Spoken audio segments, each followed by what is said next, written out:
Costas, vai aparecendo aí, a nuvem tá Isso aí. Pará, João Molevade, Tem que Canaã dos Carajás. colocar Itabira aí, que senão a gente não representa, né? Você não É tá, verdade, hein? né? Pessoal de Minas, o pessoal do Pará. Opa, oficina Oh, de agora tá crescendo. transporte. Edinaldo, seja bem-vindo. Vamos lá, Itabira. Apareceu Itabira aí, ó. Alguém colocou um coração apaixonado ali, não sei quem é, né, mas eu vou deixar no ar aí, de alguém apaixonado aí. Bom, gente, vamos preenchendo aqui, daqui a pouco a gente volta aqui, né? Mina de Cauê, Itabira. O pessoal tá em peso aí, ó. Tá representando aí, ó. Tá É, começando a aparecer uma turminha aí no- pra. nos próximos Ikigais, a localidade que ganhar vai ganhar um brinde ou paga o churrasco. É assim que funciona. E não deixa de ser um brinde O também, brinde é né? pagar o churrasco. É, Exatamente. bom, deixa eu voltar aqui para nossa tela. Bruno, nos conte um pouco de você, Bruno. Bruno Vasques, natural de onde? Show. Me fala um pouquinho da sua trajetória. O pessoal está te Bom, eu sou conhecendo. um pessoal, mais uma vez é um prazer estar aqui com vocês. Estou muito feliz com esse convite. Eu sou Bruno, sou natural de Bauru, interior de São Paulo, fica bem no meio do estado de São Paulo. Muita gente costuma perguntar se é perto de Sorocaba. Não é perto de Sorocaba, é bem longe. Eu tô com 29 anos, estou chegando lá no limiar dos 30, né? Onde eu tenho que decidir o que eu quero fazer da vida. Tô começando a ficar meio preocupado. Minha carreira aí foi toda em indústria, eu comecei bem cedo, eu comecei fazendo o Senai lá aos 15 anos, com mais ou menos 16 eu tive a chance de passar pela Volvo, tem uma planta de equipamentos de construção aqui perto da minha cidade. Então comecei a carreira aí com chave de ouro, ainda bem, né? Boa. E eu aproveitei muito esse meu tempo de Senai e tempo de faculdade para experimentar ao máximo que eu pudesse as indústrias, as áreas diferentes. Então eu consegui, depois da Volvo, ir trabalhar na área de engenharia de manutenção. Depois fui para engenharia de montagem na Volvo de novo. Passei aí pela área de auditoria, área de manutenção de novo, dessa vez na indústria alimentícia, na Mondelez. Depois voltei para a indústria automobilística, dessa vez uma fabricante de ônibus, né? Uma montadora de carrocerias. E foi lá nessa montadora de carrocerias que eu tive um estalo ali, porque era um produto razoavelmente semelhante ao que a Volvo fazia. A Volvo tem lá o Volvo Production System, que coincidentemente a sigla é o VPS também, né? E a Volvo me marcou muito nas duas passagens, e nessa última passagem, nessa outra empresa automobilística, algo me incomodou bastante. Porque era uma empresa que ganhava muito dinheiro, uma empresa muito grande, tinha muito prestígio, mas nem de longe ela parecia fazer as coisas tão bem quanto a Volvo fazia. A ponto de realmente você montar lá uma carroceria inteira e depois você preferir ter que desmontar ela quase toda para retrabalhar alguma coisa depois de pronta do que parar a linha de produção para corrigir lá na hora que o problema acontece. Isso me incomodou bastante, eu já estava um pouquinho ali, um pouquinho querendo encontrar meu próprio caminho. E aí eu lembrei do Volvo Production System e falei, eu vou comprar um livro sobre Lean. E o primeiro livro que eu comprei, achei uma promoção, lá paguei acho que R$19,90 na época. Foi o Liderando a Transformação Lean nas Empresas. E nas 10, 15 primeiras páginas eu li e eu falei, nossa, é isso que eu quero pro resto da minha vida. É isso que eu quero aprender, é isso que eu quero ensinar, é isso que eu quero fazer. Aí eu peguei lá uns R$600 emprestado com um amigo, montei um site e comecei essa loucura aí que hoje eu chamo de Lean Start, já faz 5 anos mais ou menos. Hoje consigo viver exclusivamente dela, né? Tomei coragem aí de realmente dar um salto de fé. E estou muito feliz aí. Tem muitas portas se abrindo, comecei com treinamentos, agora a consultoria está começando a aparecer naturalmente já, junto com os treinamentos. E foi isso aí que me trouxe essa indignação de por que uma empresa consegue ser tão diferente pro lado negativo em relação às outras, que me trouxe aí, aqui até vocês, hein, nesse exato momento. E o Bruno, o Lean Start nasceu desse momento que você virou a chave? Porque você é o criador dessa página, inclusive no LinkedIn, né? No LinkedIn, no Instagram, né? Nessa virada de chave, veio da minha cabeça o seguinte: eu preciso escolher em que ponto do Lean eu vou ajudar as pessoas. Que legal. E conforme eu fui lendo os livros, estudando mais, eu fui percebendo que eles tinham muita dificuldade em começar corretamente. E aí eu coloquei a meta audaciosa de descobrir as melhores maneiras de começar. Daí surgiu o nome Lean Start, né? Start de começo. E eu coloquei ali que o meu foco ia ser sempre nos primeiros passos. Como que eu posso pegar na mão lá do pessoal e ajudar eles a dar os primeiros passos da forma mais correta possível. E aí é o princípio com o qual eu toco a empresa até hoje. Toda vez que eu me sinto perdido, eu volto para ele. Qual que era a ideia inicial? Era essa. Aí eu pego e volto as minhas decisões de novo para ela. Que fantástico, cara. Muito bom. Bom, gente, já deu para ter um overview do que a gente vai tratar aqui, né? Então, o Bruno já tem essa experiência e eu tenho certeza que não vai ser diferente no resto do nosso encontro aqui. Eu vou passar o controle da apresentação já para o Bruno e a gente já vai iniciar aqui desse ponto de partida, tá? Então, Inclusive, tá, pessoal? Vou deixar aqui também o link da página do LinkedIn do Bruno, né? Que inclusive a página do Lean Start ela promove uma interação bem bacana com o leitor, né? Então é bem legal, ele chama atenção para uma imagem, depois traz um texto bem bacana. Então, assim, recomendo, tá? E de repente, Thiago, se tiver algum empresário, alguém querendo abrir uma empresa e quer dar esses primeiros passos, tá aí o contato do Bruno, né? Tem aula hoje, tem aula no YouTube hoje, já dá. Depois daqui eu já vou direto para a aula, já dá para aproveitar. É isso aí, ó. Show. Vamos ao tema? Vamos. Chegou a hora, vamos lá. Chegou a grande hora, vamos embora. Bom, hoje eu escolhi trazer aqui para vocês, vamos lá. para a gente falar um pouquinho, aí o Thiago deixou bastante aberto aí para que eu pudesse escolher alguma coisa que fosse interessante para vocês. E eu decidi escolher uma coisa que, não vou dizer que é uma coisa nova, não é uma coisa inventada recentemente, mas é uma coisa que muito provavelmente quase ninguém fala, que é como que a gente poderia utilizar o conhecimento de psicologia, psicanálise, neurociência para tentar encontrar um caminho dentro da cabeça das pessoas, um caminho que tenha fundamento em como realmente o cérebro funciona, para que a gente consiga fazer o pessoal ter mais vontade, menos dificuldade e que o Kaizen, essa busca por oportunidades de fazer as coisas com menos recursos, com mais segurança, qualidade, de uma forma melhor, realmente seja facilitada através desses atalhos que a gente pode encontrar dentro do funcionamento aí do cérebro humano. E aí, com base aí no ano passado, tive alguns problemas sérios aí de ansiedade, tanto por trabalho quanto por outras coisas, e isso me levou a ir atrás de pesquisar mais sobre o funcionamento da mente, do cérebro, ir no psicólogo às vezes, algumas vezes aí, e eu tive um outro estalo ali, quando eu estava me cuidando ali da saúde mental, foi mais ou menos o estalo do tamanho desse estalo que eu tive em relação à questão do Lean, e eu falei, caramba, eu vou começar a me meter com essas coisas. Por mais que eu seja de exatas, tenha feito engenharia, eu falei, eu vou ter que me meter com essa coisa de gente, porque o meu trabalho é basicamente organizar as pessoas e garantir que elas vão conseguir realizar o que elas desejam, ao mesmo tempo que elas realizam aquilo que a empresa precisa. E aí eu decidi me meter de uma vez só em 2 pós-graduações, uma em neuropsicologia e outra aí em psicanálise.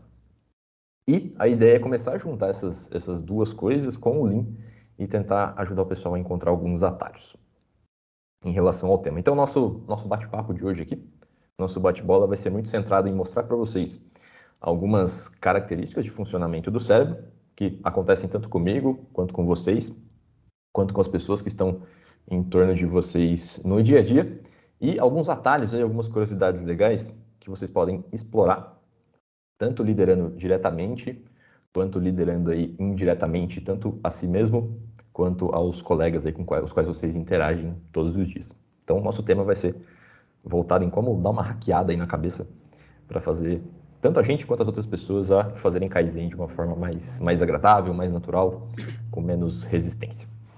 Muito bom. Muito bom. E aí, Brunão, assim, começar te endereçando uma pergunta sobre esse tema, né? Se a gente tem observado, pelo menos aqui na nossa empresa, a gente observa que ainda existe certa dificuldade em aflorar, não sei se a criatividade das pessoas, ou mesmo as pessoas virem para o trabalho trazendo uma ideia nova a fim de reduzir algum desperdício, né, de reduzir algum custo, ou de fato melhorar o processo e estar se desenvolvendo. Na sua visão, assim, com todo esse estudo que você fez, você acha que existe uma resistência ainda por parte das pessoas na adoção, né, em relação aos kaizens, né, criação dos kaizens? Qual que é a sua opinião sobre isso aí? Existe, e é um sinal de que todo mundo está saudável. Porque o funcionamento natural das pessoas é resistir à mudança pelo seguinte. De forma geral, a programação básica da nossa cabeça é voltada para a nossa sobrevivência individual e, a partir da nossa sobrevivência individual, tentar manter a nossa espécie aí se reproduzindo, crescendo e funcionando corretamente. Vocês devem ter percebido que se a gente puder ficar na cama de manhã ou fazer o menor esforço possível em qualquer coisa durante o dia, ou fazer qualquer coisa que vai trazer para a gente algum tipo de felicidade, algum tipo de prazer, a gente tende a preferir essas coisas. Naturalmente, porque o cérebro entende como dor é diminuição da chance de sobrevivência, estabilidade do humor e algum tipo de prazer, estou ajudando esse corpo aí a garantir a sobrevivência. Então, o nosso modo básico de funcionamento é sobrevivência.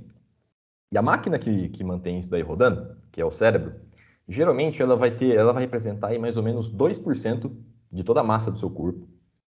Só que, mesmo sendo só 2%, de tudo que você consome de energia durante o dia, do seu alimento, esse cara aí vai roubar de você pelo menos 20%, e ele gasta esses 90% desses 20% só com rotinas para manter você vivo. Garantir que você está respirando, garantir que seus batimentos estão normais, garantir sua pressão, monitorar seu equilíbrio. Qual que é o problema disso? Só sobra mais ou menos 10% ali para você gastar pensando. Então, de acordo com a natureza, nós não fomos feitos para pensar, nós somos feitos para sobreviver. Pensar é uma coisa que a gente faz a mais ali, colabora para a sobrevivência, mas não é natural. Por isso que a gente tende, sempre que possível, evitar qualquer esforço que leve a uma possibilidade de dor, uma possibilidade de dificuldade. E fazer Kaizen é pegar aquilo que eu já sei como funciona, aquilo que eu já sei usar no dia a dia, aquilo que eu já sei fazer e colocar tudo aquilo em risco. Bagunçar tudo aquilo por vontade própria. Seu cérebro acende uma luzinha, ela fala, cara, para, tá tudo bem, tá tudo dando certo, você tá sobrevivendo. Para que você vai arriscar aí a sua sobrevivência? Isso também implica em um efeito muito interessante, que é o seguinte: vocês devem perceber que quanto mais decisões vocês tomam durante o dia, chega lá no final do dia, vocês vão ter a tendência a tomar decisões piores, tomar decisões mais no impulso e a sensação de que vocês estão mais exaustos. Então, um dia que vocês tiveram muita reunião, tiveram que bater muito martelo em muitas coisas, é justamente por causa desse 10% que sobra aí, pequenininho, para que vocês gastem fazendo esse tete a tete aí na cabeça de vocês. Então, esse é uma das razões naturais da gente acabar resistindo ao Kaizen. Muito bom. Fantástico. Que maravilha.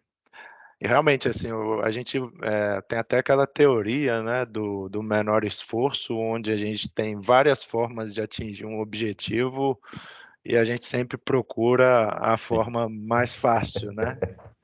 De fato, não sei se é um vício, se a gente pode chamar assim, né? Mas é um comportamento humano mais tendencioso, né? Eu tenho uma tendência a encurtar o caminho, a fazer de uma forma mais fácil, em função que a gente precisa aceitar também que o nosso cérebro, de fato, ele ele é um pouco preguiçoso, né? Então, Você vê quanto isso tem fundamento, o que o Bruno está trazendo.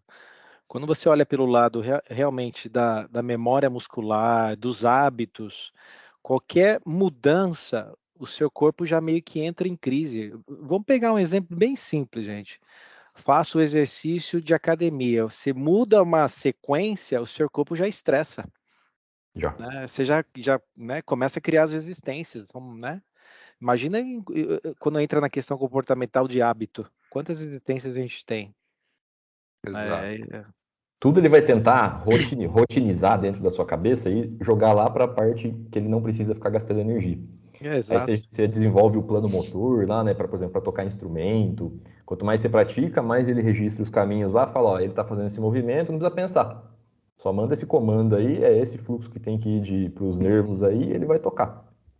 E quando você tem que mexer numa programação dessa, cara, às vezes dá dor de cabeça, dá ânsia, dá sono. Nossa, Ansiedade, uma série. ansiedade. É É um isso. negócio absurdo. Absurdo e Muito legal, bem. inclusive, depois que você descobre essas coisas. Então, aí é boa, Bruno. Então, assim, diante de todo esse sofrimento, né?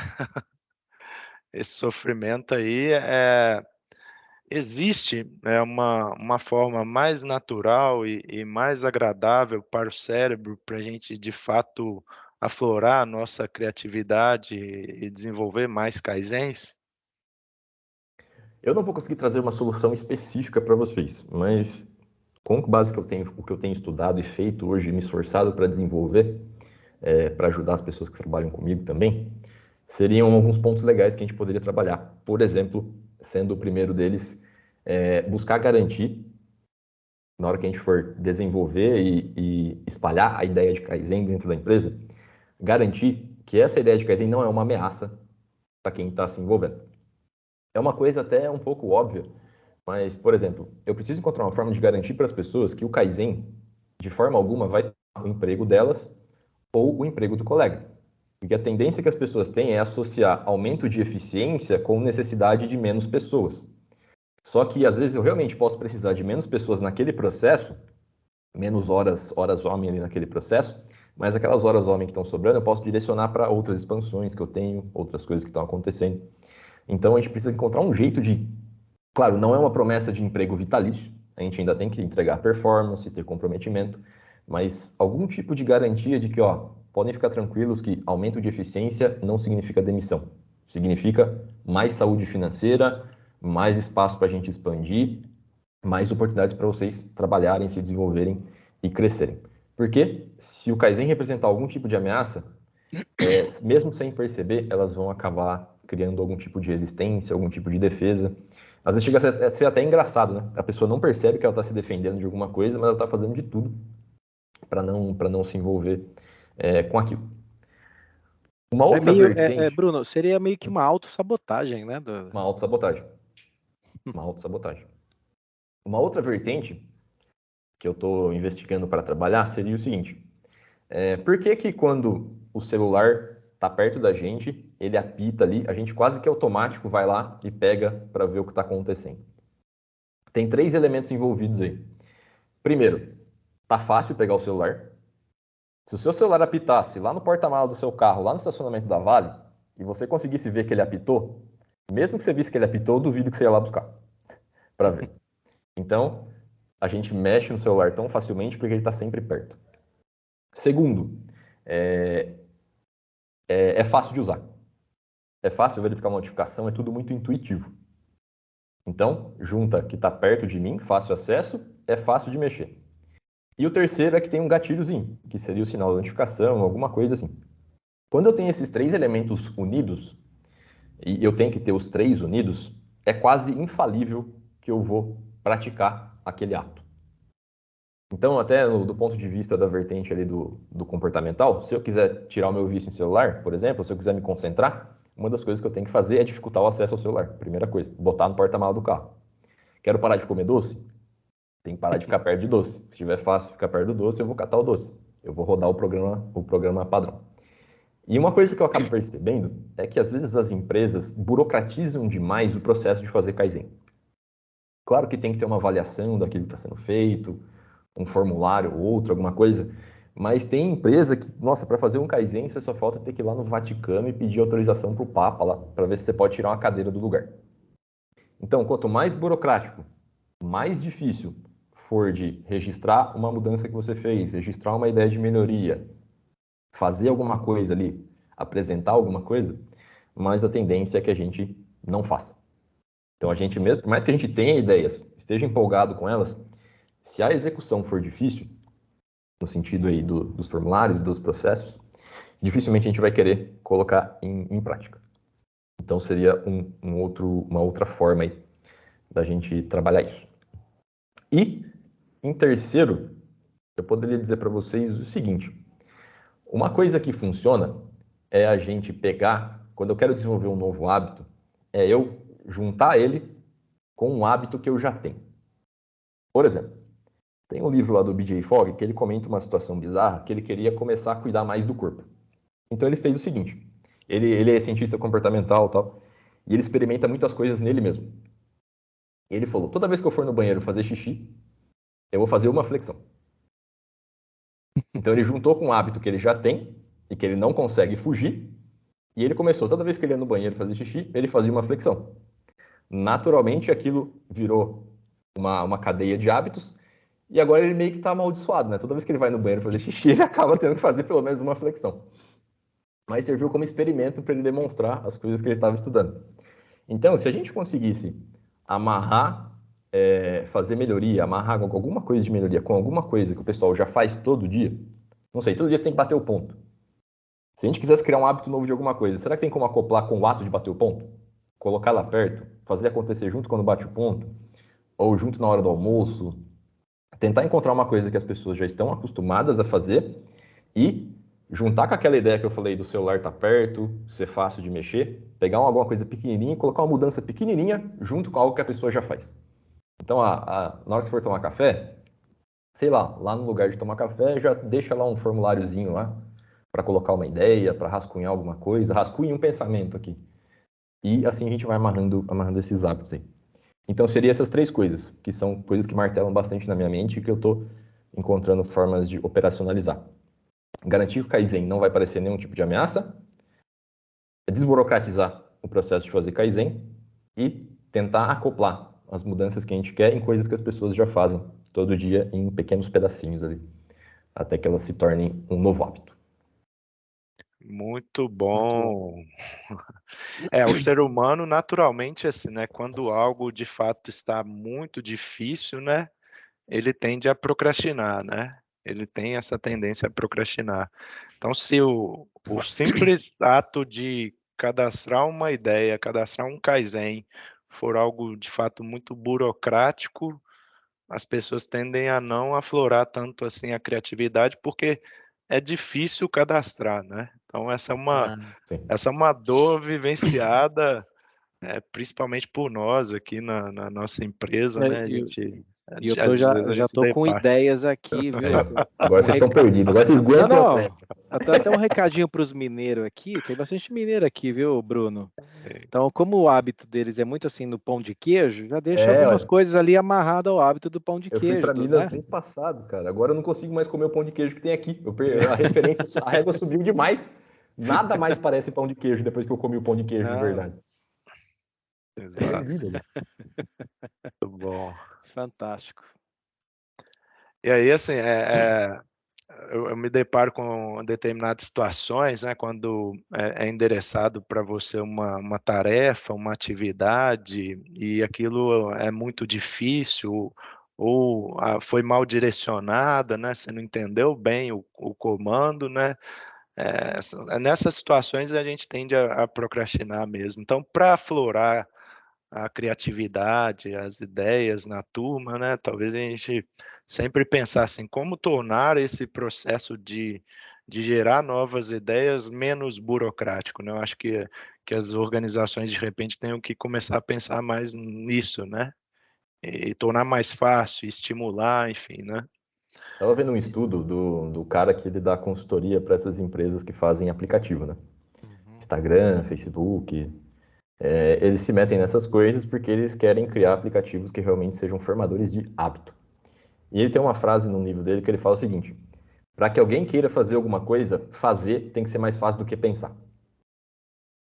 Então, por que é tão fácil eu ir lá e postar uma foto no Instagram? Porque é 2, 3 cliques. Eu abro o aplicativo, clico no coisinho da câmera, escolho a foto e pá, a foto tá lá.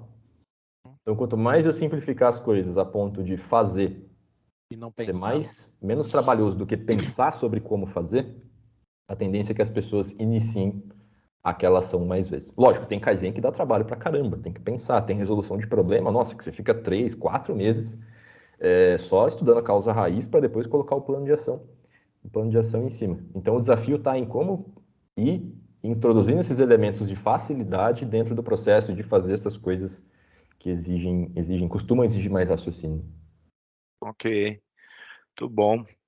E assim, Brunão, a gente está vivendo um momento, né, pós-pandemia e até bem um pouco atribulado, assim, no sentido dos efeitos, né, que a pandemia deixou em relação à mesma parte psicológica das pessoas, né, tem esse efeito rebote aí. E aí eu queria te endereçar uma pergunta, assim, se já está sendo pensado, ou se a filosofia do Lean traz consigo esse pensamento de usar métodos e ferramentas, né, as ferramentas do Kaizen para cuidar também das pessoas e não somente dos processos, né? Esse é um ponto que realmente eu acho que ninguém explora. Se eu conheço, acho que uma ou duas pessoas que exploram e foi justamente com eles que eu aprendi. Que é o seguinte: por trás de toda prática, método, ferramenta que a gente deriva lá do sistema Toyota de produção e da ideia de Kaizen, existe um elemento que acaba resultando naquela prática do respeito pelas pessoas, de realmente cuidar das pessoas. Por exemplo, trabalho padronizado. Todo mundo, quando sai de casa e vai trabalhar, se for uma pessoa aí normal, né, vai querer ter um dia de bons resultados. Eu imagino que seja muito difícil alguém que vai para o trabalho porque quer passar nervoso, porque quer fracassar, porque quer errar tudo que vai fazer e chegar em casa cansado. A gente geralmente quer ir para o trabalho, ter um dia onde tudo deu certo, onde eu consegui entregar tudo. Quando eu não tenho padrão, eu tenho muita interferência da sorte para as coisas que eu faço dar certo. Agora, quando eu tenho uma atividade onde eu consigo padronizar algumas coisas, o padrão ele restringe a sorte. Ele me dá a receita que eu tenho que repetir, que é a receita que tem menos sorte envolvida. Então, quando eu padronizo o trabalho, eu não só estou garantindo a estabilidade do processo, mas eu estou garantindo a tranquilidade da pessoa, dela saber que, na maioria das vezes, o resultado que ela vai entregar vai ser positivo. Ela não tem que se Excelente. preocupar e vir para o trabalho e falar, nossa, será que eu vou conseguir montar aquelas coisas certo hoje? Será que quantos produtos vai sair errado? Quantas coisas vão dar errado? Não, tem um padrão. Se eu seguir o padrão, vai dar tudo certo. Eu vou entregar uma boa performance e vou ter um dia agradável. Outro ponto, 5S. A gente tem aquela capacidade limitada para raciocinar, para gastar tomando decisões. Um ambiente onde eu tenho um 5S bem elaborado e bem executado é muito mais fácil de navegar mentalmente do que um ambiente bagunçado. Eu não preciso fazer esforço para procurar onde está minha ferramenta, onde está meu documento. Eu não tenho que ficar fazendo muito esforço para entender, nossa, qual que é o caminho para sair daqui e chegar naquele outro lugar, onde que eu vou ter que atravessar, com o que eu tenho que, no que eu tenho que prestar atenção. Tá tudo muito bem claro ali. Eu não tenho que fazer um esforço, gastar os 10% que eu poderia usar para fazer Kaizen, com decisões triviais, igual a onde está minha chave de fenda. Eu sei que a chave de fenda está sempre ali. E um outro exemplo que me vem na cabeça agora é a ideia do Tact Time, que eu não sei se vocês já conseguiram trabalhar ela aí de alguma forma, mas o Tact Time, que é muito mais comum na indústria automobilística, é a referência que eu tenho de tempo para saber se eu estou atrasado ou adiantado em relação à demanda. Por exemplo, eu tenho que atender lá X produtos durante o mês e eu tenho X horas de trabalho durante o mês. Eu faço a continha lá e vou chegar num TACT, por exemplo, lá de 40 segundos. O que significa esses 40 segundos? Que para eu conseguir dar conta da demanda daquele mês, eu teria que, ao menos, estar entregando uma unidade do meu produto, um lote, seja lá qual for o tamanho, a cada 40 segundos. Então, eu consigo olhar para o meu processo e ver se a cada 40 segundos está saindo uma unidade de produto, eu sei que eu estou em compasso com a minha demanda planejada. Se está demorando mais que 40 segundos, eu sei que eu estou atrasado e que eu vou ficar atrasado. Se eu estou soltando o produto antes de 40 segundos, eu sei que eu estou adiantado. Então eu consigo fazer essa manobra aí em relação a pedir para o pessoal diminuir o ritmo um pouco, trabalhar em outro departamento, ou chamar ajuda de outro departamento para acelerar um pouco. E uma das coisas que estressa a gente é não ter previsibilidade do que vai acontecer. A ansiedade basicamente vem da gente não saber o que vai acontecer. Então, quando eu não tenho referência para saber se eu estou atrasado, se eu estou adiantado, se eu estou precisando de ajuda ou não, se a minha situação é grave ou não, coisa que o Takt Time ajuda a gente a conseguir, a tendência é que o meu trabalho seja mais estressante. Porque eu não sei como é que está a minha performance. Não sei se eu deveria acelerar, se eu deveria chamar meu líder para pedir ajuda. Então, o Takt Time é um outro elemento. E se a gente for caçando em todos os elementos do Lean, todos os elementos do sistema atual de produção, você vai conseguir achar algum benefício para quem opera o processo em relação a essas coisas aí. Então, é só procurar.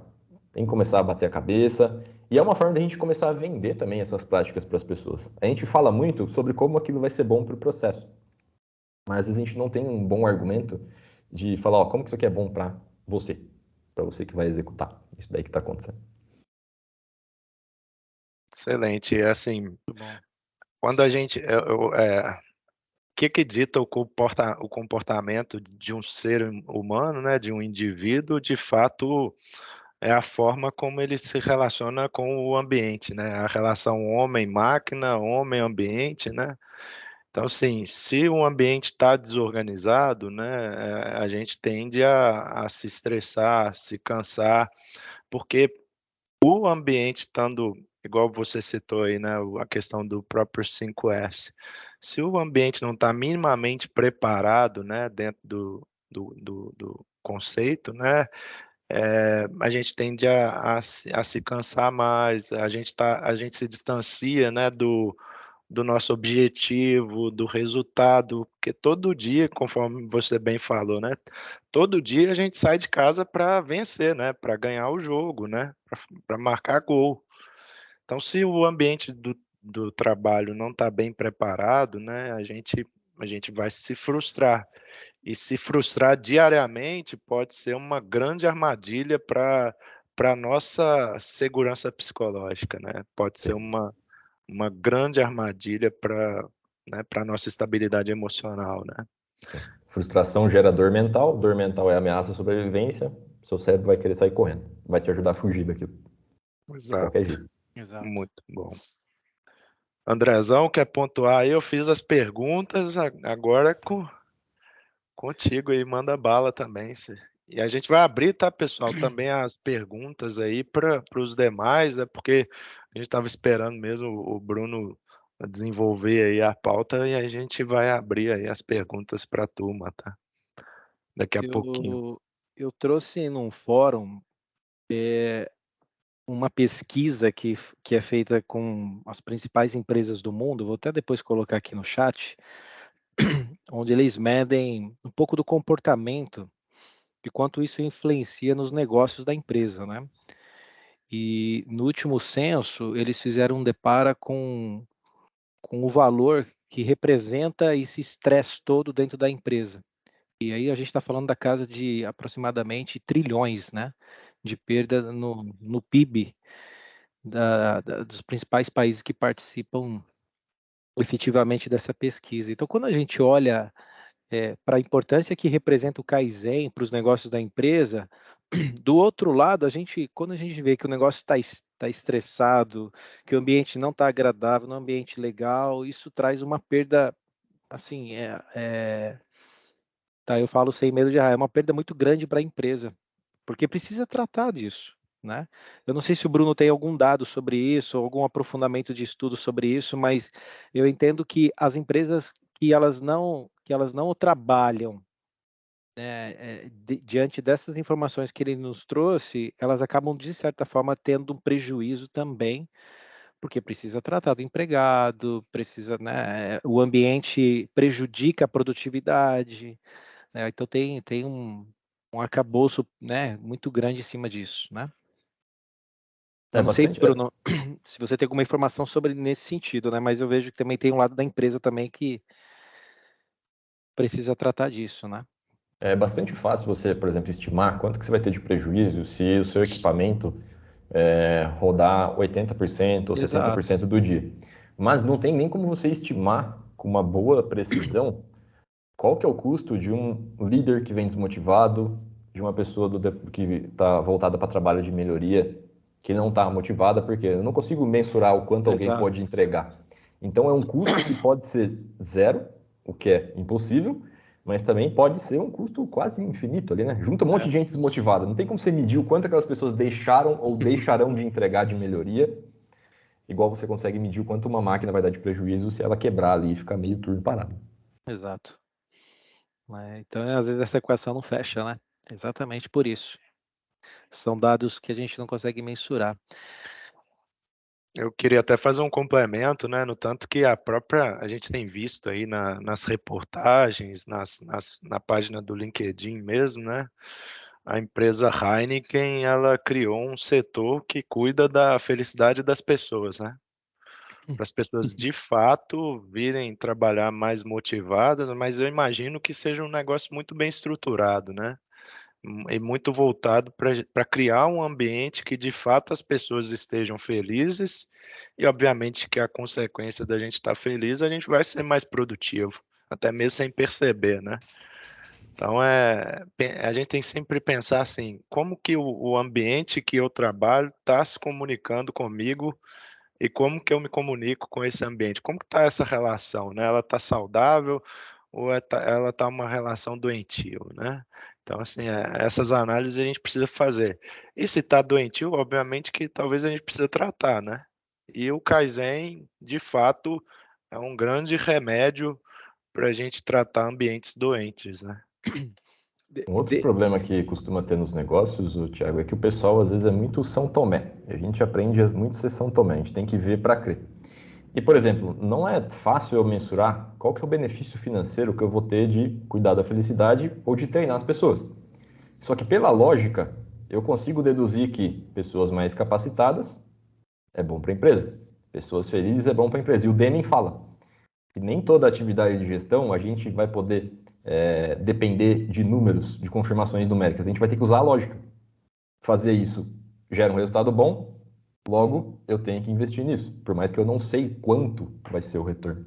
Então a gente tem que, às vezes, tirar um pouquinho o pé de querer números exatos e ir nesse, ó, A leva até B, beleza. Não importa o tamanho de B, não vou conseguir dimensionar o tamanho de B, mas eu sei que B é positivo. Então eu vou fazer A para conseguir chegar no B. Muito bom. Vocês me fizeram lembrar, teve uma situação que eu vivenciei no Japão, e isso faz parte de uma estratégia que a Toyota adotou no passado, principalmente quando trata-se da transição de gerações, né? Um líder que não se preparava para receber essa geração que está chegando, a empresa fez um cálculo, meio que assim, é meio que um cálculo no escuro, mas estimou uma perda em relação a questões jurídicas, questões de comportamento, a liderança um pouco mais longe do empregado, porque não se entendia, a linguagem é diferente. Então, eles começaram a preparar a liderança para receber essas gerações que estão chegando. Então, era interessante, porque eu via os pontos dessa transição e eu vi os kaizens que o RH, junto com a liderança, eles começaram a fazer, de preparar esse líder, né, para receber essa geração. Então, era meio que coisas que envolviam informática, coisas que envolviam alguns aplicativos, a linguagem.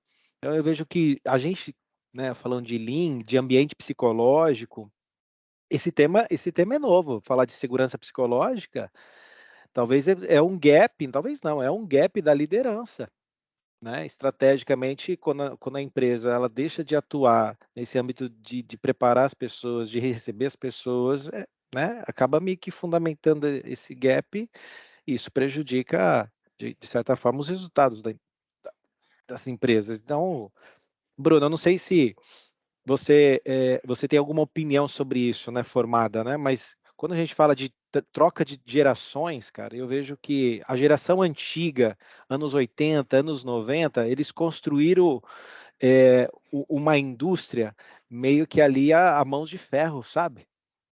Eu participei um pouco dessa transição, eu estou com 45 anos, né? Então eu recebi uma liderança que era mais impositiva, né? Eu não sei se tem mais alguém aqui dos meus, né? Que tem essa fase aí, mas eu recebi uma liderança pesada que cobrava, né? Que fazia chorar, né? E cobrava as pessoas na frente de todo mundo, então tinha muito disso, cara. E a gente fazia ali, ó, a mãos de ferro. E aí agora a gente está falando de uma outra geração, cara, né? Pode falar, Bruno, fica à vontade. Tem isso é um assunto que surgiu na última aula que eu tava, acho que foi terça-feira, que eu vou ter que voltar com a minha turma também. Que é o seguinte, como que a gente faz para fazer a adaptação de todas essas demandas que a gente tem de uma geração para outra. O ser Esse humano, tema é legal. assim como a maioria dos mamíferos, ele tem ali geralmente a parte mais de baixo aqui do cérebro é a parte mais primitiva. É ela que cuida mais dessa questão dos instintos e sobrevivência. E aí dentro dela ela tem algumas necessidades aí que se desenvolveram como necessidades básicas para a gente sobreviver. E com base nessas necessidades ela solta lá os componentes químicos lá que geram as emoções que a gente tem. E a gente tem aí algumas aí que a gente chama de afetos básicos. Então todo ser humano, independente da geração, ele tem necessidade de dominar, ou seja, de ganhar, de se sentir numa posição de controle, necessidade de fugir diante de alguma ameaça, necessidade de buscar novidade, porque é uma coisa que ajuda a garantir sobrevivência, né? Explorar novas coisas, novos conhecimentos, novas terras, conhecer novas pessoas. Necessidade de cuidar do outro, ou de cuidar de alguma coisa. Gente que coleciona planta, por exemplo. Gente que tem prefere alguma profissão de cuidar dos outros. A gente sempre quer cuidar de alguma coisa. Às vezes do carro que você gosta, sua guitarra. Pode perceber que você tem sempre alguma coisa que você tem muito apreço e é uma forma de você suprir a necessidade de cuidar. Aí tem necessidade de amor, de vínculo, que é de ser querido pelas pessoas.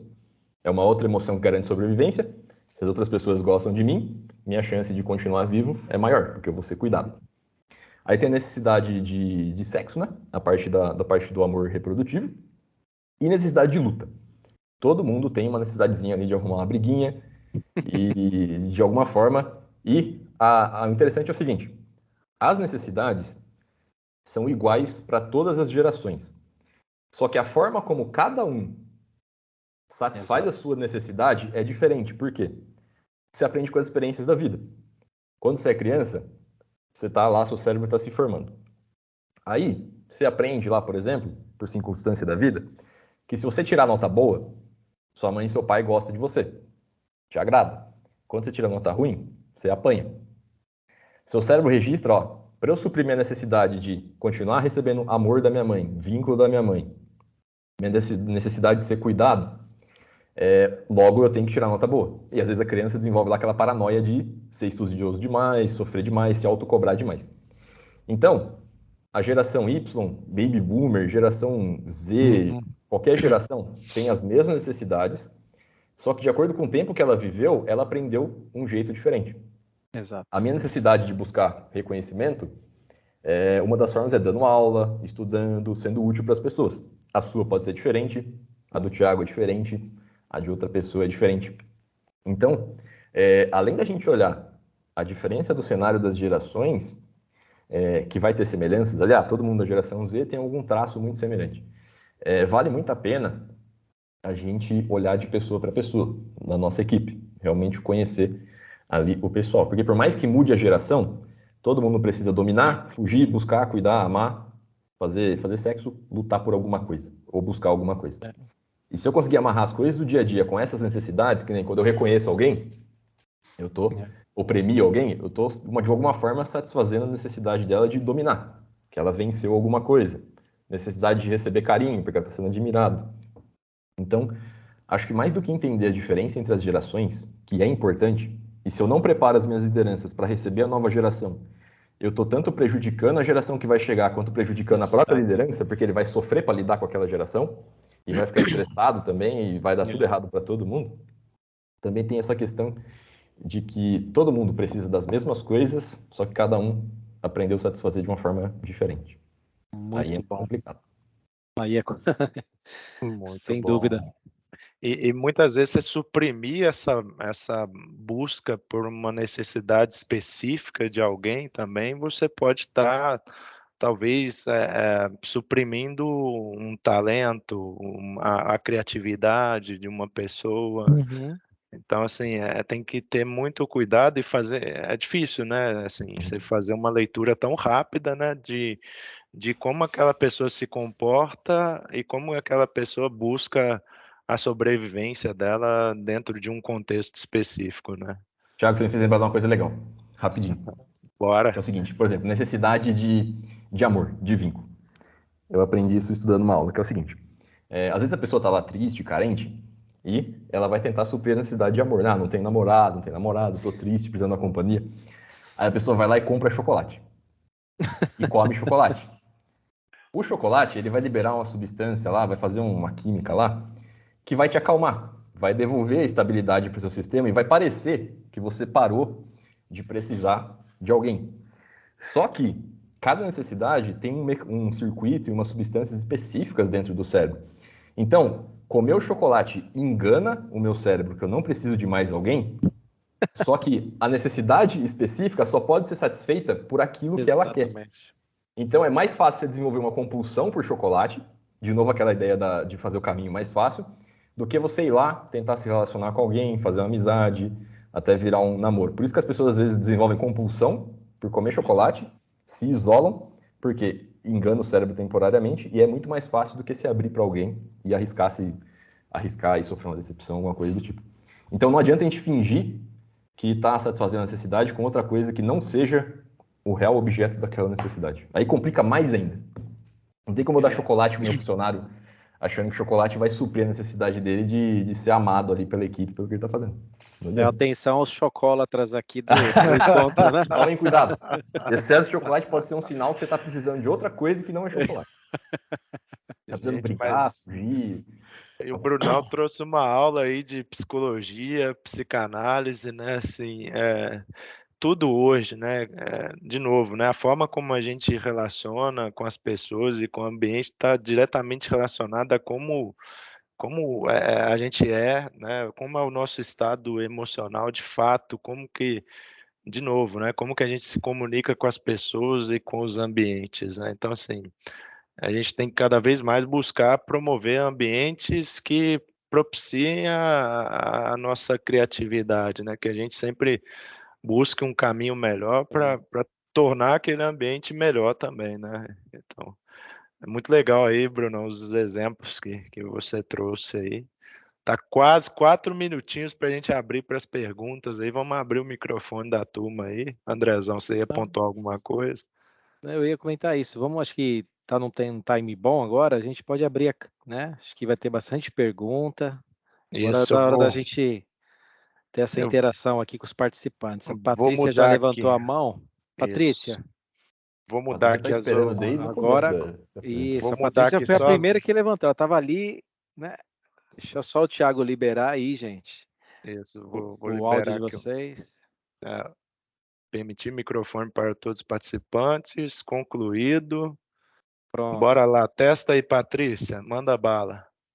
Boa noite, pessoal. Estão me ouvindo? Boa noite, Boa Boa sim. noite. Sim. Ai, que bom, que alegria estar aqui. Primeiro, Bruno, cara, riquíssima aula. Eu quero Obrigado. agradecer o convite. Meus amigos estão aqui, o André e o Thiago. Eu tô pegando o pé do Thiago porque eu já estive lá e estava comendo chocolate, tá? No primeiro dia que eu falei Pronto. pra ele até hoje, ele tá ficando meio gordinho, ele tá engordando. Esse é a Aí eu câmera, comecei a ficar preocupada com ele. Já me dedurou e já tá vendo, Bruno? Já Desse descobrimos já, pronto. E o André é meu padrinho. A gente está num projeto do Técnico Líder e a Beth está até aqui. A gente fez um trabalho hoje. E o que eu tenho feito? Eu sou supervisora de manutenção na usina e ano passado minha turma ganhou 2 Kaizens, um na gerência executiva e um na gerência diária. E como que eu motivo a minha turma? A gente está desenvolvendo Kaizens, conectado ao propósito. Porque quando porque eu estou pedindo, não existe um propósito nisso, vou fazer por quê? Porque minha chefe está pedindo? É um negócio que não faz sentido. Então, como que eu tenho trabalhado... Beth, ei, meu amor. Como que eu tenho trabalhado com a Beth hoje participou do nosso FMDS, ela viu a própria equipe apresentando, porque tem que fazer sentido para eles. Não é para mim que eles estão fazendo Kaizen, é porque é legal para eles, vai trazer um ambiente mais saudável, mais produtivo e mais seguro. Então, foi muito positivo perceber, fazer essa conexão do Kaizen com o propósito, porque tem que fazer sentido para eles. Então, a estratégia que eu uso com minha turma é essa. E esse ano, a Cris, que é minha par na operação, a gente está fazendo em conjunto. Então, a manutenção e a operação a gente está fazendo integrado. Ano passado, a gente estava, quando eu cheguei aqui na operação, na manutenção, né, aqui na usina, que eu comecei a implantar esse processo aqui, a gente estava fazendo separado, mas acabava que a gente percebeu que a gente poderia ganhar com isso. Então, esse ano a gente está fazendo integrado. Por quê? Além da gente trabalhar em parceria, que a gente cria essa sinergia com a operação e manutenção, a gente trabalha casadinho. Qual que é a sua dor? Ela é minha cliente. Qual que é a sua dor, Cris? O que a gente pode fazer para melhorar? A gente faz isso juntos, com o olhar da manutenção, com o olhar da operação, para que a gente consiga a fazer um trabalho bacana. Então, é essa forma que eu tenho feito para incentivar minha turma. Então, é só o que eu tenho feito de diferente lá na manutenção, é isso. Patrícia, Legal, isso que você falou do porquê, eu lembrei de uma outra pesquisa, que era relacionada a eu pedir para alguém deixar eu passar na frente dele na fila, primeiro, sem dar um motivo, só falar, posso passar na sua frente na fila? Depois dando um motivo que seja um motivo plausível, né? E depois dando um motivo qualquer, um motivo bizarro. E as pessoas que não ouviam um motivo para deixar você passar na frente dele na fila, tinham tendência a não deixar. Eu acho que era uma experiência de eu posso passar na sua frente para usar a copiadora e dar uma justificativa. Aí teve uma justificativa que era, posso passar na sua frente para usar a copiadora porque eu preciso fazer cópias? Uma justificativa nada a ver. E só de acrescentar um porquê, explicando um motivo, as pessoas praticamente ignoravam que o porquê era ridículo e tinham tendência a deixar o outro passar na frente. Porque deu um motivo, ó. Você pode fazer isso por causa disso? Vamos fazer isso por causa disso? Então, esse porquê, o porquezinho aí é fatal. Fatal mesmo. Ok, muito bom. Tem que fazer sentido, né, Brunão? Assim, a Patrícia trouxe, né, foi bem pertinente o que ela trouxe. Primeiro, né, o propósito precisa estar aflorado de fato, né? E segundo, tem que conectar a necessidade com o propósito. E segundo, né, tem que de fato fazer sentido para a pessoa, né? Muito bom, Patrícia. Obrigado aí pela contribuição. A Letícia, né? Letícia Souza, é isso mesmo? Paulo Galvino? Acho que tem alguém na minha frente. É o Paulo Galvino? Paulo Isso. Galvino, manda bala. Isso, bacana. Boa noite. Boa noite. O que o Bruno noite. falou, né? O Bruno me fez lembrar de um curso que eu fiz anteriormente, bem recente, um curso da Conquer, né? De comunicação e oratória.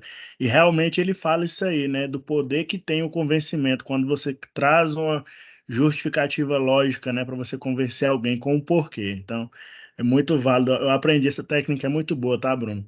Falando do Kaizen, né, e também de CCQ, né, dessas melhorias que a gente pode aplicar nos nossos jobs aí, eu vejo que para mim, como que funciona para mim, né? Eu consegui fazer muitos Kaizens, né, no ano passado, e uma das coisas que me motivava, né, mas seria mais um depoimento meu, né? O que que me motivava? Era eu ter sempre na minha cabeça o que eu estou deixando de legado, onde que eu estou trabalhando hoje. Eu acho que isso foi uma das coisas que mais me motivou a fazer o Kaizen. Aí tinha algumas vezes assim que eu encontrava alguns obstáculos, alguma coisa, aí eu lembrava do propósito, né? Igual a Patrícia falou, é muito forte essa questão realmente do propósito. Como que eu vou deixar o meu legado, onde que eu estou trabalhando hoje? Porque a gente sabe, a gente passa 1 ano, 2 anos em um local, daqui a pouco você pode ir para um outro local, né, desenvolver um outro trabalho, isso é normal, faz parte da evolução do ser humano. Mas eu acho que quando a gente coloca o propósito na frente, né, enxergando qual que é o meu legado que eu vou deixar, eu acho que a gente consegue, né, driblar todos esses outros obstáculos aí, até né, se autoconvencer, digamos assim. Torna-se mais prazeroso. Somos seres que buscam sentido nas coisas, né? Tudo a gente quer sentido. Pode ser, a gente tem tendência até a inventar sentido para as coisas, né? Quando acontece alguma coisa que a gente não sabe explicar, a gente fica tentando racionalizar. Ou põe uma explicação sobrenatural, ou alguma coisa do tipo. A gente sempre quer achar razão para as coisas. E é realmente. Ok, História sensacional. muito bom. Letícia estava com a mão levantada, abaixou. Tem Não, tô pergunta? aqui, tô com a. Ah, eu acho que eu baixei sem querer. Boa noite, pessoal.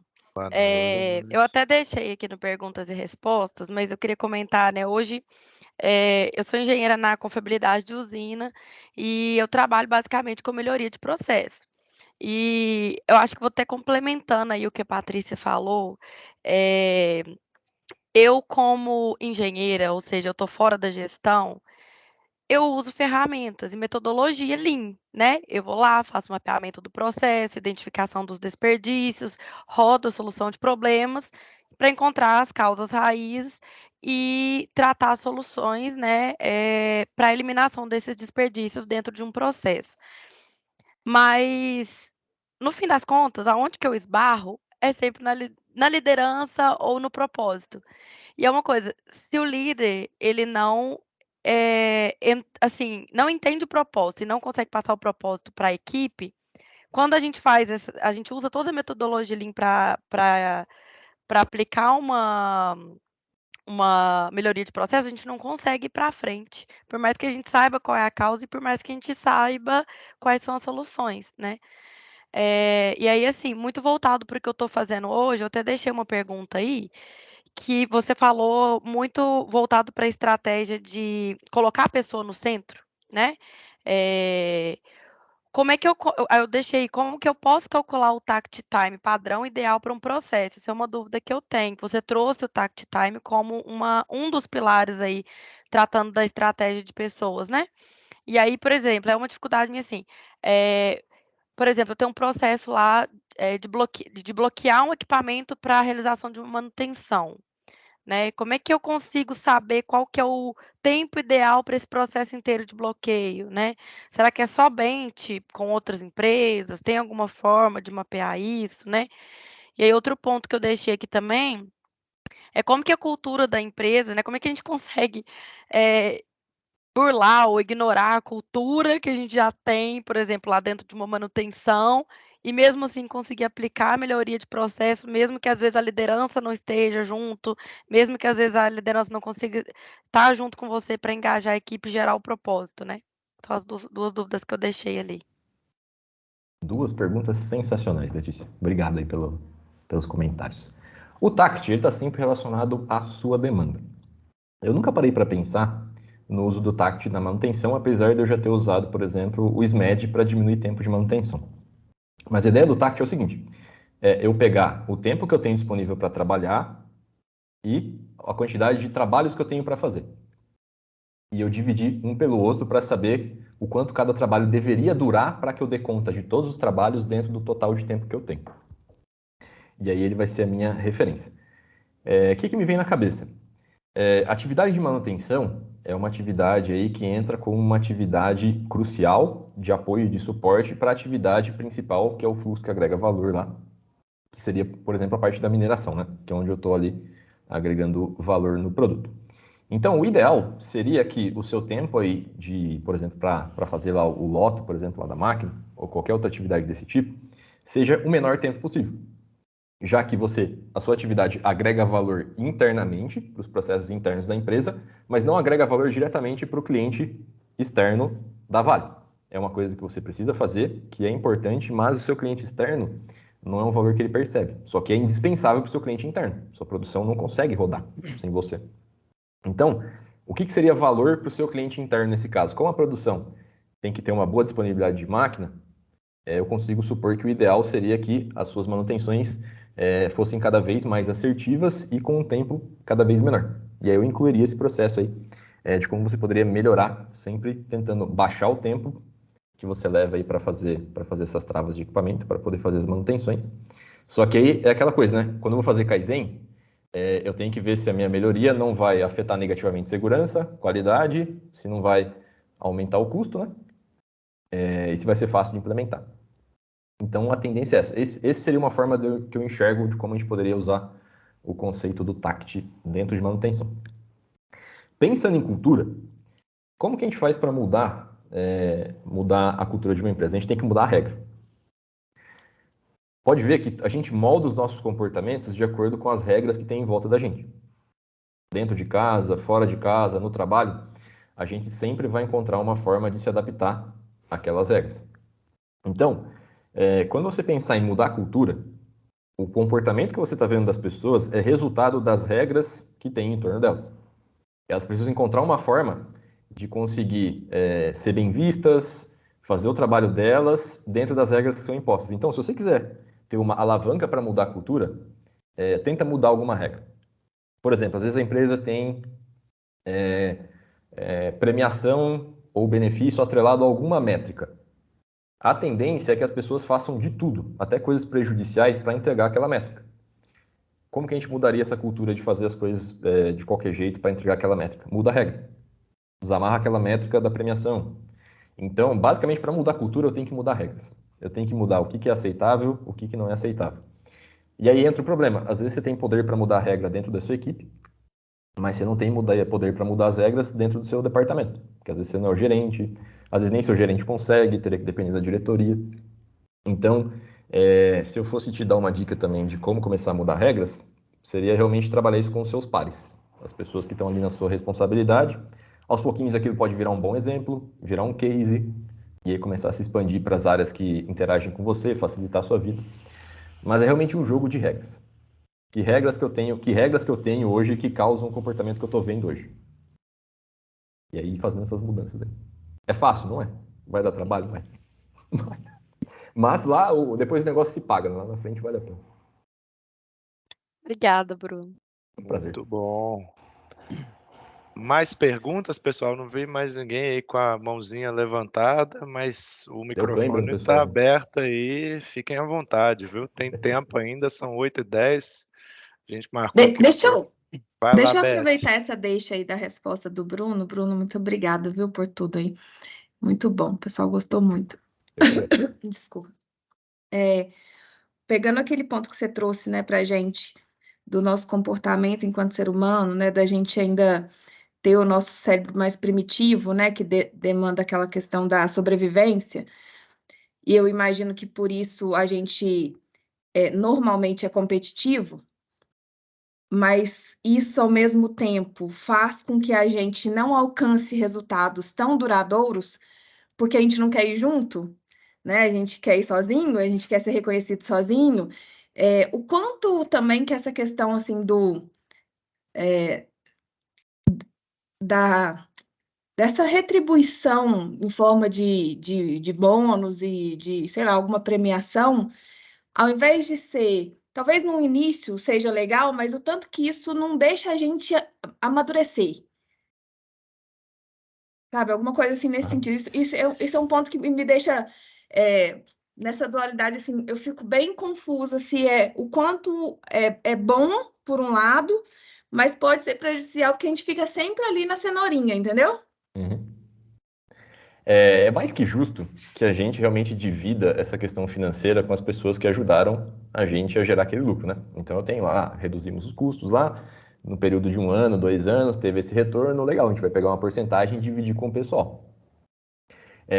Uma coisa que ajuda a mitigar essa questão é eu ter um balanço entre métricas e metas individuais, atreladas a alguma premiação, mas que de alguma forma dependam da meta total do grupo. Então, por exemplo, vamos supor lá que a gente vai premiar, sei lá, financeiramente os kaizens individuais, mas todos do grupo, para que aconteça a premiação ali, a premiação máxima, por exemplo, que seria uma premiação coletiva, cada um teria que pelo menos implementar, sei lá, 20 melhorias no semestre. Então eu tenho ali uma forma de eu ganhar individualmente, mas eu tenho um benefício maior se o todo conseguir ganhar junto. Então eu acabo meio que incentivando o ambiente ali onde, eu vou até ajudar o meu colega a desenvolver uma ideia para ele e tudo mais. Essa questão da cenourinha aí, tem que ter uma cenourinha financeira, mas quando você tem o propósito no meio, a tendência é que o pessoal se encante mais pelo propósito do que a cenourinha financeira. A cenourinha financeira acaba sendo prejudicial se realmente o ambiente for tão ruim, mas tão ruim e tão chato, que a única coisa interessante nele realmente seja ganhar mais dinheiro. Então, se o ambiente em volta é um ambiente que o dinheiro passa a ser ali uma coisa a mais, a premiação passa a ser uma coisa a mais, a cenourinha tende a não ter esse efeito negativo de toda vez eu ter que ficar ali jogando dinheiro pro pessoal. Tem empresas japonesas, por exemplo, eu não vou lembrar os nomes agora, mas tem uma que ela remunera por ideia, independente se a ideia foi implementada ou não. Então, só de você sugerir uma ideia de melhoria, você já recebe uma premiação em dinheiro, uma coisa bem pequenininha, sei lá, tipo $1, $2 por ideia. E, por incrível que pareça, funciona. O pessoal não fica dando ideia boba, nem ideia sem critério. Mas aí é uma questão de não tem nada de especial que a empresa faz, mas tem ali como que é o ambiente em volta. Será que eu vou ali só por causa do dinheiro, porque todo o resto é uma droga? Ou todo o resto é tão bom que o dinheiro é uma coisa boa, uma coisa a mais, mas não tem esse efeito negativo? Seria mais ou menos isso. O que é mais atrativo, né? O propósito ou o dinheiro? Tem E que sustentável, ponderar. né? Porque ninguém consegue viver num ambiente assim, né? Mas eu acho que, ou então, em muito sofrimento, que é o que vocês já falaram hoje. Geralmente a gente vai se apegar àquela única coisa que parece ser a que mais vai tirar sofrimento. Então, se a pessoa realmente se apega ao financeiro da coisa, só o financeiro é porque o resto realmente está muito terrível. Ou ela está numa posição errada na empresa, numa função errada que ela detesta, ou realmente o ambiente é muito, muito, muito ruim mesmo. Obrigada. Excelente, muito bom. O Wendel levantou a mão, manda bala, Wendel. Vai lá. Gente, estão me ouvindo? Eu estou com fone de ouvido aqui. Sim. Tá beleza? Dá para ver? Sim. Tá.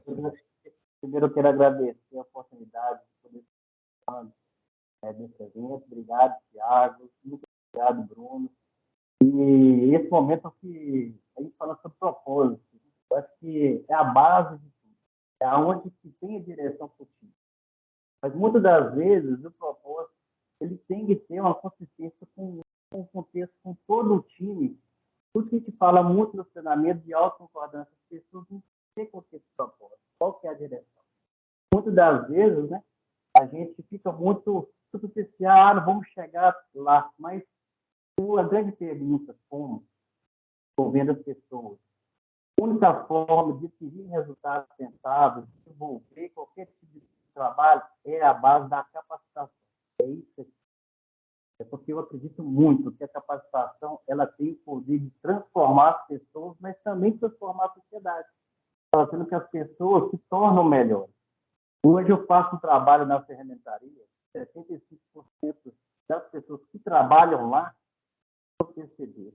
E no ano passado nós ficamos em primeiro lugar de PDCA, completar, com o time, fazendo em conjunto comigo, aprendendo e eu desenvolvendo o time, ficamos segundo no local geral de cabeça.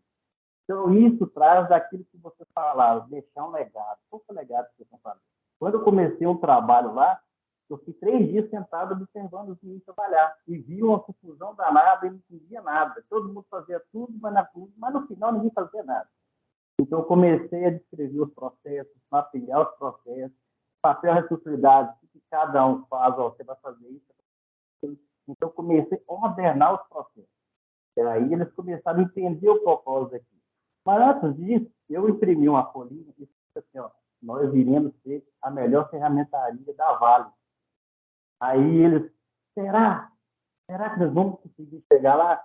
Pessoal, se chegar lá, eu não sei, mas nós vamos tentar. Vocês concordam comigo? Vocês podem fazer? Vamos chegar juntos? Eles acreditaram nisso, com o supervisor, é lógico, né? Tem que ter a base, a liderança tem que comprar, porque não adianta chegar com uma caixa de ferramentas, de métodos, né? E aplicar lá. Se a liderança não entende, não compra aqui. Né? Eu já passei por isso, né? Até mesmo o Federico Rezende está aqui, meu tutor, né? Então, assim, nós passamos por isso há muito tempo atrás e hoje a gente está colhendo os bons frutos.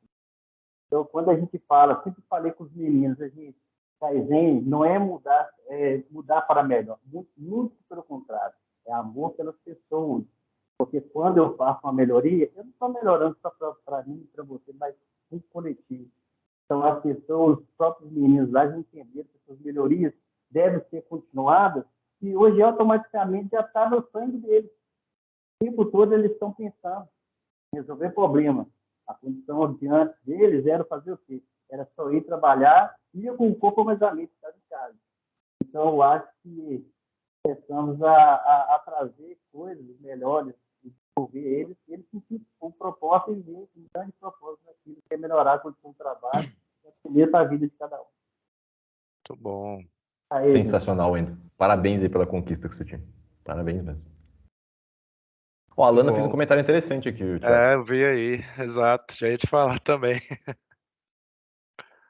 Isso daí, cara, eu vejo como sendo uma condição básica, não é nem para ser uma coisa especial. Se eu realmente estou instalado numa região que o custo de vida é alto, o salário ser proporcional é o mínimo, né? Eu já recebi umas propostas aí um tanto absurdas, por exemplo, que eu teria que mudar lá pro sul, por exemplo, uma proposta para ganhar, sei lá, acho que era R$1.800. Aí eu ia ter que morar sozinho, e era uma função interessante, era uma função de especialista em melhoria contínua. Não tem condição de eu sair daqui de São Paulo, mudar para o sul, para ganhar R$1.800 para fazer uma função dessa? É boa, assim. Um outro ponto que eu observei do comentário da Alana, bem bacana também, que talvez uma circunstância social ela pode levar uma pessoa a se interessar mais pela premiação financeira e menos pelo propósito de fato, né? De novo entra a questão de sobrevivência, né? Exato. Tem que vai de comer, tem que novo. sustentar. Exato. Muito bom. Por que a gente tem medo de falar que errou alguma coisa no trabalho?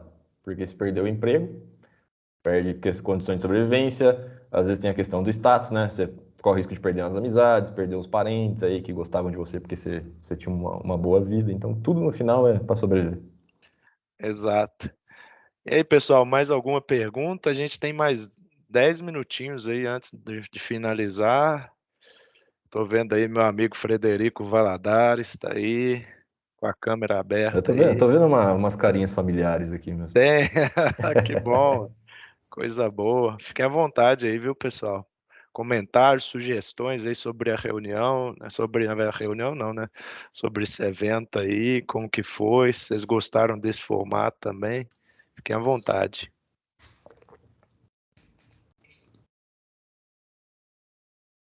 Que dá pra gente puxar a foto, né, Ti? Dá para puxar a foto. Nós estamos já caminhando para o final, né? E aí, como é de costume, aí eu vou pedir para vocês abrirem as câmeras, né? Acho que é.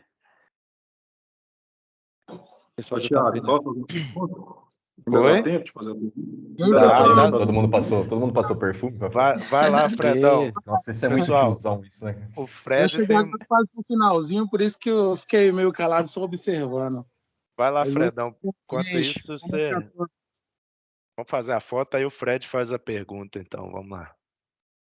Mais alguém vai abrir a câmera? Dou-lhe uma. Olha, eu não estou aparecendo, não, porque... Sua câmera tá com problema aí, Wendel. Ah, tá mesmo, Wendel. Eu tinha observado isso. Agora apareceu. Eu acho que ela estava fechada, né? É. Peraí, vamos fazer mais uma, então. Agora vai.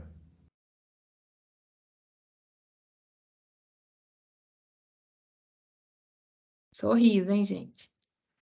Fala, Pix. Fala Kaizen, né? Boa, Ih, Beth. parece falando na foto. E agora ele dedura a gente, que ele parece uma figurinha na foto. Mas ficou boa. Boa. Frederico Valadares, grande amigo. Vai lá, Fredão, manda a pergunta aí. Ô, Bruno, primeiro, boa noite a todos aí. Boa noite. Boa noite. É um negócio que eu sempre... Já tem algum tempinho que eu tento entender e aprender sobre Lean, assim, estou bem no começo da minha jornada de aprendizado, mas é um negócio que sempre me chamou atenção.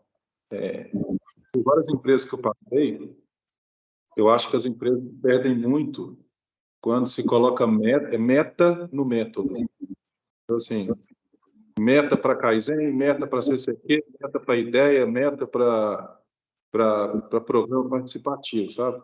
E, assim, isso muito me incomodou. E aí cai, como toda empresa, na banalização da metodologia. Então, eu faço porque eu sou cobrado por uma meta. E aí eu vejo muito eventos de melhoria contínua, e aí o cara é premiado porque não supervisou que o grupo dele teve uma produtividade de 759 mil kaizens por mês. E aí você cai naquele kaizen de pinta a parede de branco, aí o outro fala assim, não, eu quero pintar de amarelo, o outro, não, eu quero pintar de branco de novo, mudei o quadro de lugar. Kaizen sem propósito, sem estar linkado no indicador. E aí você faz a banalização total, né? Então, assim, hoje eu sou coordenador aqui de uma área com 63 pessoas e, assim, estou conseguindo muito pelo convencimento do indicador, que a gente não é uma filantropia no final das contas, né? A gente tem que dar resultado e a gente está ali para sobreviver e atender o cliente. E aí eu vejo muito isso, sabe? As empresas se perderem meta para método. E quando você põe meta para método, eu aprendi com algumas pessoas aí que têm experiência que aí você mata o método, né? Você banaliza. Eu queria saber a sua opinião, cara. Te respeito muito pelo que eu já vi na internet, então... Queria saber, só eu que sou doido pensa assim, ou você compartilha da mesma opinião com ele? Somos doidos juntos, então, Fred. Porque realmente, quando você mede alguma coisa, você vai conseguir aquilo que você mede. Se você está cobrando o pessoal de quanto, você vai ter aquilo que você está medindo. Se você está cobrando quantidade de Kaizen, você vai ter quantidade de Kaizen de um jeito ou de outro. O pessoal vai dar um jeito É de novo aquela questão da regra, né? Para eu sobreviver nesse ambiente, eu tenho que entregar 20 Kaizens por mês, eu vou dar um jeito de entregar 20 Kaizens por mês. Então, realmente o que você falou, teria que conseguir. É bom você quantificar? É bom. Mas tem que ter uma métrica de suporte ali relacionada à performance, né? Porque senão vira aquilo que você falou. Eu vou pintar a parede de uma cor, o outro vai pintar da outra, e faz umas mudanças sem propósito.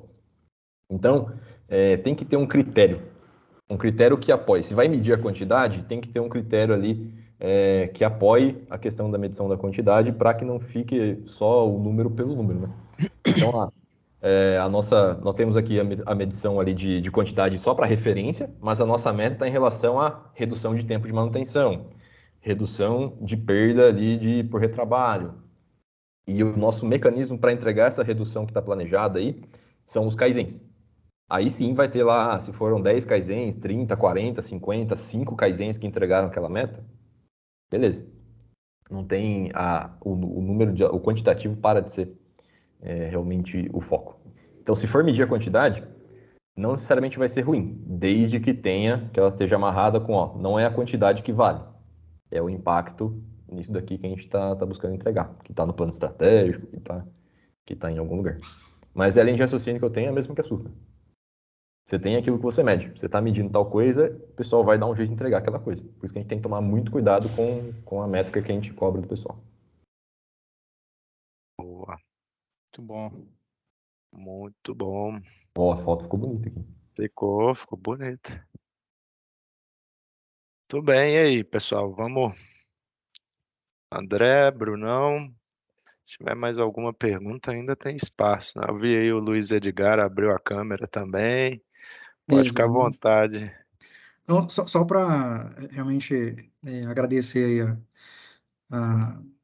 ao Bruno, né, pelo compartilhamento desse conhecimento dele. Realmente, eu não conhecia o canal dele no LinkedIn, nem no Instagram, né, mas achei fenomenal, tá, Bruno? Parabéns aí. Obrigado. E aí, André, Elizabeth, acho que esse canal enriquece muito, né? Acho que o Kigai, ele vem para mudar a diferença, para fazer diferença, na verdade, na nossa vida, não só profissional, mas pessoal também.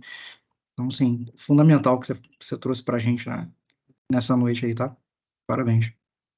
Muito bom, obrigada, viu, Edgar? E assim, lembrando, gente, todos os fóruns que a gente fez, né, desde maio de 21, né, André? E Thiago e todos que estão aí desde o início, estão gravados, estão lá disponíveis no YouTube.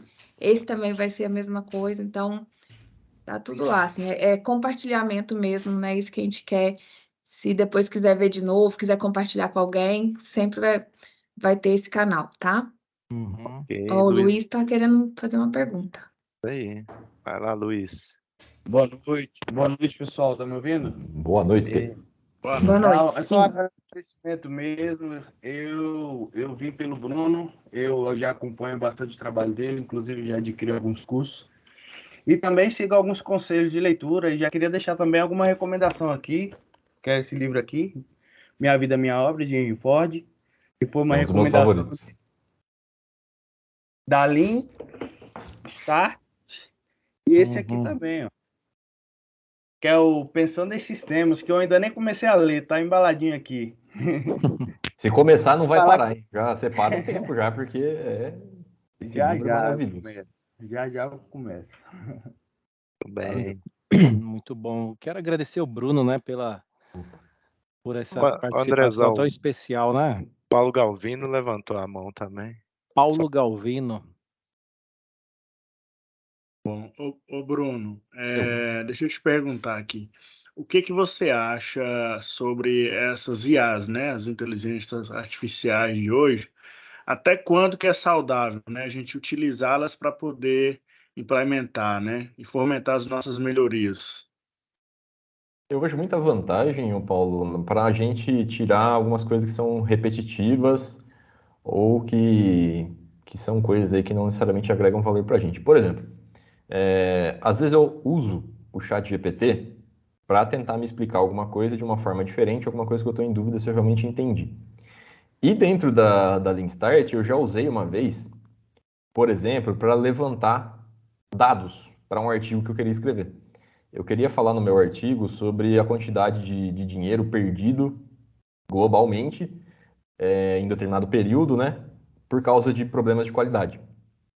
E era uma informação que, fazendo as pesquisas manualmente no Google, eu não estava conseguindo de jeito nenhum.